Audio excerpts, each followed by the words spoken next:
Okay, pag-usapan natin itong aming mini rice mill machine, no? Itong vertical type. Bali, sagutin na rin natin dito lahat ng ng mga katanungan ng mga tao. Marami kasing nagtatanong sa amin, no? Unang-una, huwag kayong magkakamali dito sa machine namin na meron kasing mga machines na pareho ng itsura, no? Bali, ganito rin ang itsura. Pero, ang nakalagay dito sa body niya ay blower instead of itong kasi sa amin, yung grinder mismo ang sasalo dun sa balat ng palay niya, no? Para paglabas ng balat ng palay ay pulbos na, no? Yung pino na, no? Kasama yung darak. So, yung darak tsaka ipa ng palay ay i-grind na, no? Isang trabaho na lang. Yung bigas lalabas dito, and then yung darak kasama yung ipa, pulbos na, pino na. So kasi may mga machines na slightly syempre mas mura yon. Pero blower ang nakalagay dito. Yung blower na yon, meron siyang fan blade na metal din. At yun na nagbubuga sa ipa. At saka yung darak kasabay, no? So mangyari, pagka ganun ng machine mo, magaspang ang lalabas doon sa ganong klaseng machine. Kumpara dito, pino, no? Ang nakalagay dyan, yung mga blades niya, no? And then, yung mga katanungan dyan, unang-una, tinatanong nila, Sir, pwede po ba ang mais dyan sa machine na yan? Pwede. Actually, malakas. Maganda ang machine gamitin sa mais, no? Dahil iisa lang ang imbudo nito, no? Iisa lang ang imbudo niya. Actually, nasa kabila yung switch, eh. Meron yan switch para ang papaganahin mo ay yung grinder lang. And then isa-switch mo lang left and right para naman sa rice mill. Kung gusto mo magpulbos lang ng corn, for example, gagawin mo lang pulbos yung corn, pwede mo nang idaan, i-switch mo lang sa grinder, left and right, nandito yung sa likuran nito, hindi rin kita dito, nandito sa likod. I-switch mo lang sa grinder, dediretso yung inyong mais dito sa grinder at gagawin niyang pino, no? And then, meron pa, pwede, bukod sa pinong mais, no? Pwede nyo rin gawing crack corn. O pwede rin crack corn. Ngayon, yung crack corn, kailangan nyo ng screen. Screen ng bala nito, yung pinaka-bala niya. Screen na mas malalaki ang butas para lumabas ay crack corn. Yan ay kung magko-concentrate kayo sa mais, ha? Puro mais. Kasi merong mga sizes ng screen, no? May maliliit na butas from mga 0.5 mm hanggang 1, 2, 3, 4, 5, 6, 7, 8 ang size, no? Millimeters ng butas. So, pwede nyo yun. Kunyari, meron kayong particular size na gustong ilabas ng crack corn.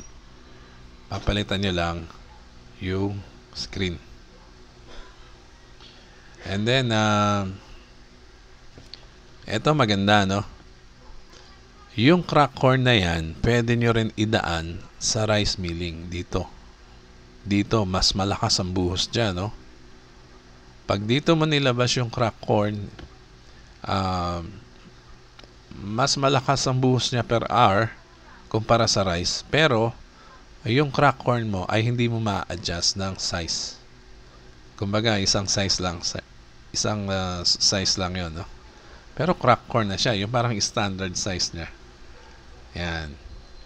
So, double purpose to, no? Pwede mo sa rice, pwede mong ilabas ang rice, pwede mong ilabas ang crack corn dito. Okay? So, yung iba medyo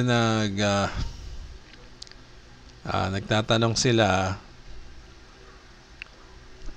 about ano ba yung mga common question dito. Sir, gaano katagal pwede patakbuhin ng machine mo sa isang araw? Yung mga madalas tinatanong nila. Actually, ah, kahit buong maghapon hanggang gabi magpatakbo ka ng machine na yan, basta siyempre babantayan mo yung motor, no? Ang motor siyempre napapagod din yan. Pag dire-diretso mo yan pinaandar, mag-iinit yan. Panigurado, no? Hindi lang naman ito. Yung kahit anong machine, no? Pagka dire-diretso ang andar, di ba, umiinit. So, ganun din to, syempre. So, obserbahan nyo lang. Kunyari, nakadalawang sakong bigas ka, napansin mo mainit na, lagyan mo lang ng cooling breaks. Siguro mga 2 to 5 minutes. Ewan ko kung tama lang yun. Basta, tansyahin nyo lang. Kunyari, 2 minutes. Uy, malamig na naman. Okay na naman. O, di, andar na naman, salang na naman ng palay, giling na naman. So, common sense lang yun, no? Bali, bantayan nyo lang yung motor na hindi siya mapagod ng dire-diretso ang andar. Okay? Gawan nyo ng timer para mas maganda. Para ma-maintain nyo yung, yung efficiency ng motor. And then, minsan, itong puwetan nito, no? Siyempre, pag nagigiling ka ng palay, may mga hindi may iwasan, may mga lalabas na alikabok, no? Okay. Bantayan nyo rin to. Kasi minsan nadudumihan to no? Ito kasi yung exhaust fan ng motor para magbuga ng init niya. Para makontrol yung temperature niya. So, pag nabarahan yan, may hirapan madali yung motor mag-iinit, no? So, kailangan yung bantayan yung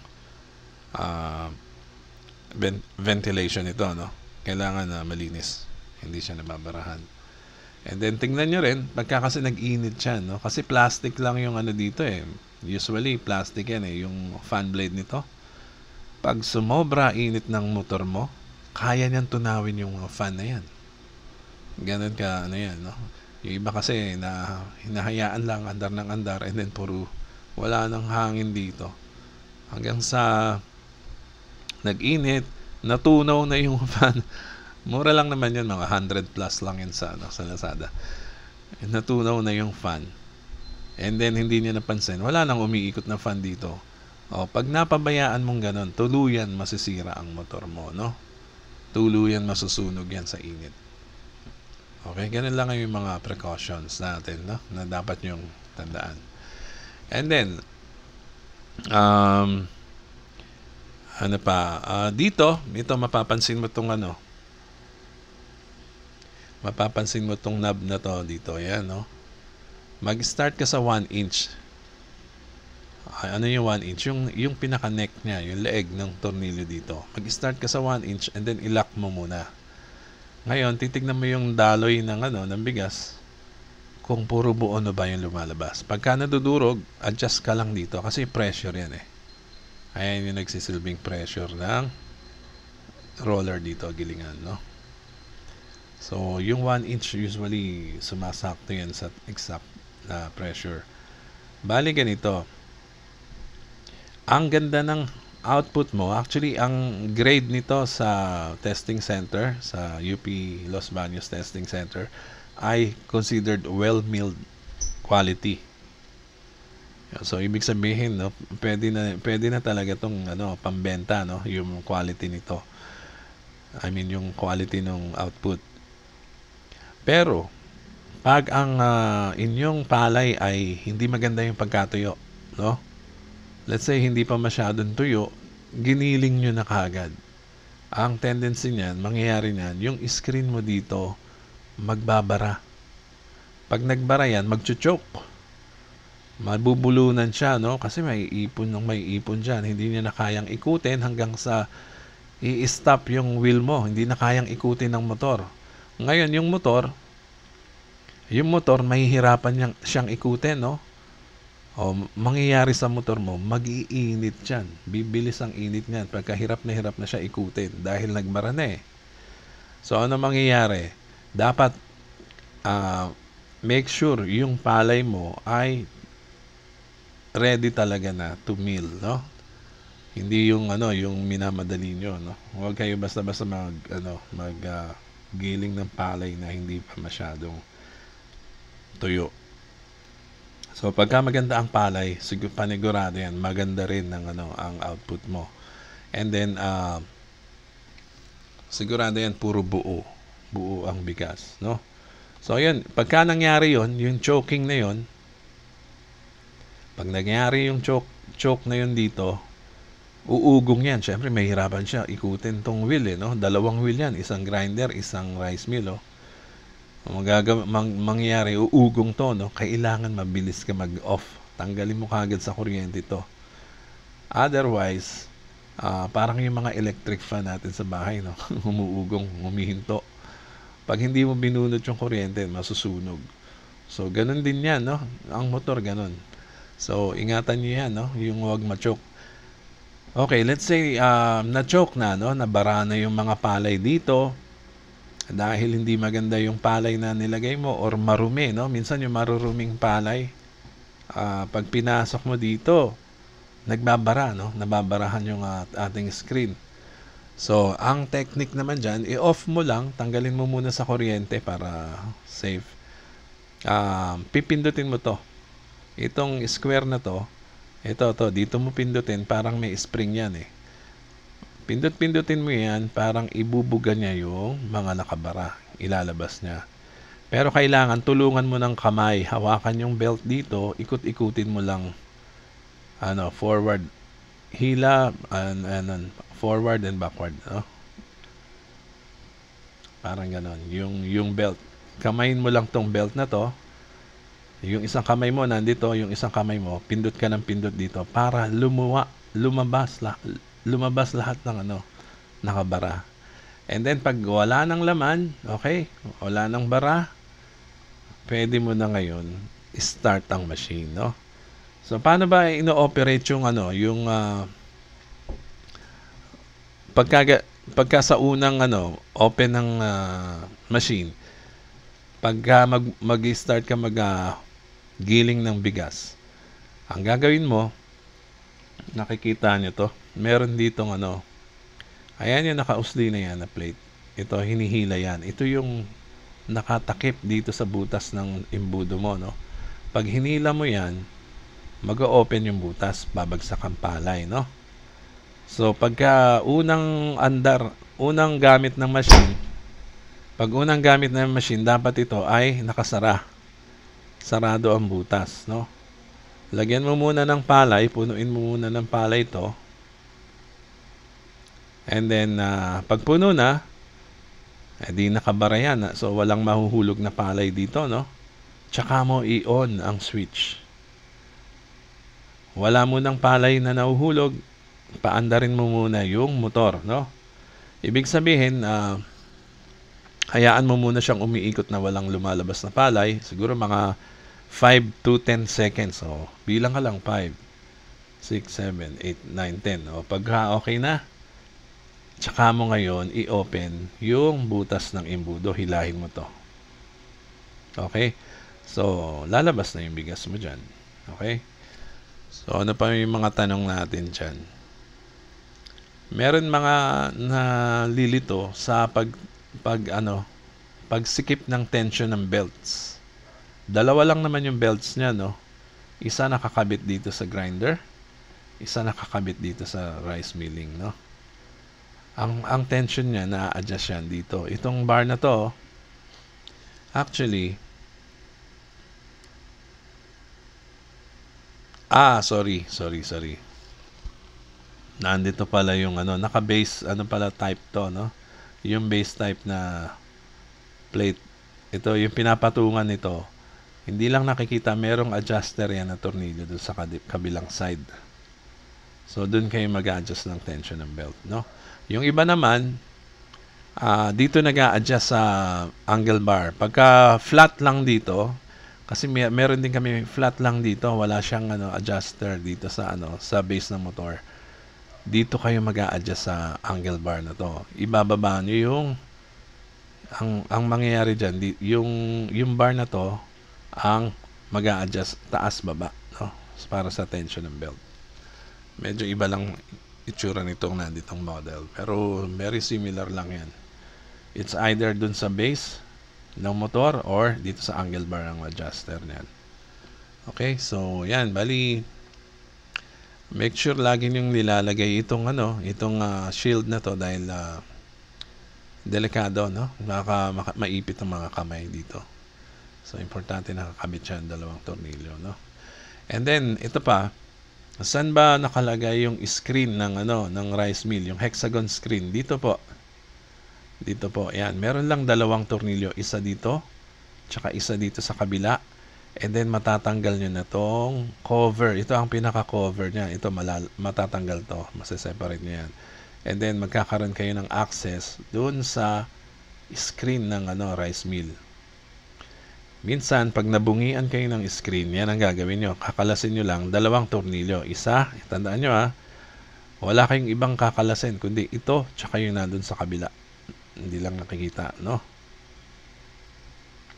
Para matanggal yung cover. Ito, matatanggal tong buo na to. Yan. Ngayon, pag magpapalit naman kayo ng screen ng grinder, luluwagan nyo to, itong silver na to na tube. Yan. Hihilahin nyo pababa. Tatanggalin nyo yung tube na yan, and then meron niyang door. Ayan yung knob. Bubuksan nyo yung door na to. Hawakan nyo dito sa knob. Luluwagan nyo yung knob na yan, and then parang pinto yan. Ayan, parang pinto. Para access dun sa screen. Kaya naman ganito ang design namin ito. Actually, matagal na namin tong design. Ginawa namin simple.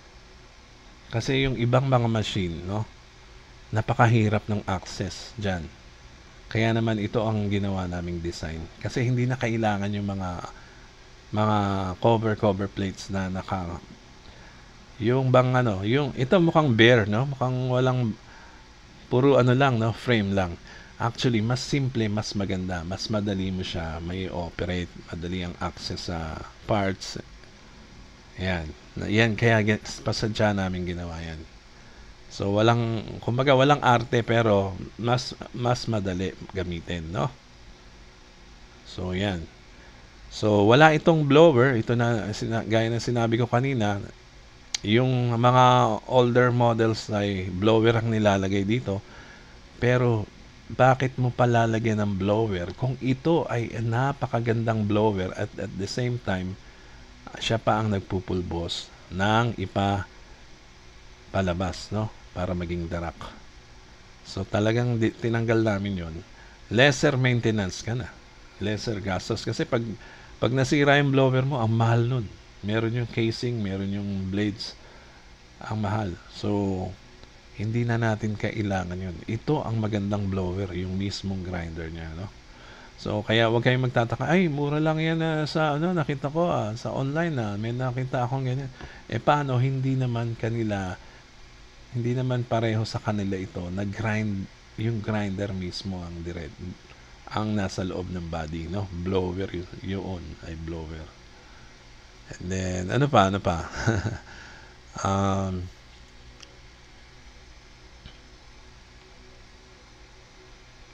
pa kailangan nyo malaman? Basta nabanggit ko na lahat, make sure gumamit kayo ng circuit breaker, usually meron na kami niyang ina-add. Mura lang naman ang circuit breaker, just in case wala lang kasama yung inyo. Marami naman nabibili niyan, less than 200 pesos or average mga 200 plus or 200 pesos. So ganyan, and then bali ito meron tong strainer, parang strainer ng mga maliliit na bato. Kaya lang medyo bitin, na iiksian ako dito. Pwede nyo improve yan, Ano lang naman to diyan gagapang yung bigas, pabagsak, di ba? At may hiwalay, dapat diyan yung mga maliliit na durog, lulusot diyan sa screen at babagsak dun sa tagiliran. Nandun yun tagiliran dito sa kabilang side. So pwede nyong extend yung screen na yan, Kayo na bahala mag-improvise. And then yun nga yung tinuturo namin, lalagyan nyo rin ng screen dito sa taas, para pagbagsak nyo ng palay dito, masala yung mga dumi at hindi na makapasok doon. Meron kaming video na example, puro angle bar lang na in-extend namin dito para lagyan nyo ng dirt separator sa taas. Kasi yung mga ganitong machine na may attachment talaga na dirt separator, napakalaking difference ang price doon. So hindi nyo na kailangan bumili ng may destoner na yung machine, meron ng kung ano-anong attachment, kala mo robot eh. Pero wag ka, andali lang po gawin yun. Hindi po yun na rocket science, Napakadali lang gumawa ng dirt separator ito. So wag kayong mag-aaksaya ng pera. Bumili ng machine na may dirt separator, may stoner na yan. Kayang-kaya niyo po yan improvise. Dahil itong machine na to napakadali i-maintain, napakadali improve. And then for example, yung blades nitong ng grinder namin, may mga blades siya, napakadali po niyan improvise. Pwede nyo pasadyaan ng improvise na blade at ikabit diyan, Hindi yan maselan. Hindi mo kailangan ng particular model o basta dalhin mo sa talyer. Pwede mo ba ako gawan ito ng mas maganda? Pag nakita ng talyer, napakadali lang sa kanila yan gawin, yung mga parts nito. Yun lang, yung hexagon screen, medyo mahirap gawin yun. So, yun ay kailangan natin bilhin. At meron naman tayong mga stocks niyan, yung mga screen na yan na kailangan natin. Okay, so yan lang muna. Ito po si Simple Machines PH. Yung presyo natin, simulat sa pool, hindi po rin nagbabago. At kasama na po ang delivery doon. At huwag kayong mag-atubiling tumawag at mag-inquire sa amin. Ito po ang aming number. Okay? Maraming salamat po.